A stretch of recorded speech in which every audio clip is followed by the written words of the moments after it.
B cube.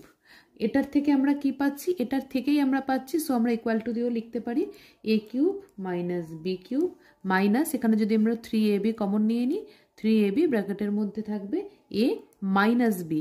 যেহেতু এটা minus 3ab common নিচ্ছি তাই প্লাসটা কিন্তু ব্র্যাকেটের মধ্যে মাইনাস হয়ে যাচ্ছে।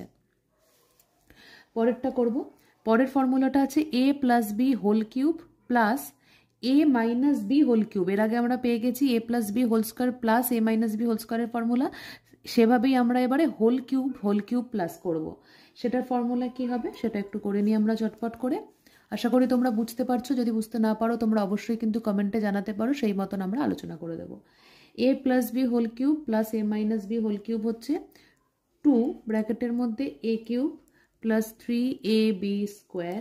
সেখান থেকেই আমরা পেয়ে যাচ্ছি আর একটা, যেটাকে আমরা ইকুয়াল টু দিয়ে লিখতে পারি। কি করতে পারি আমরা এখানে 2a করতে পারি, ব্র্যাকেটের মধ্যে a square plus 3b square করতে পারি। এই যে 2aটা কমন নিয়েছিলাম যার জন্য ব্র্যাকেটের মধ্যে একটা a চলে যাওয়ার ফলে এখানে আর দুটো a পড়ে থাকছে, ফলে a স্কোয়ার আর এখানে 3b স্কোয়ার।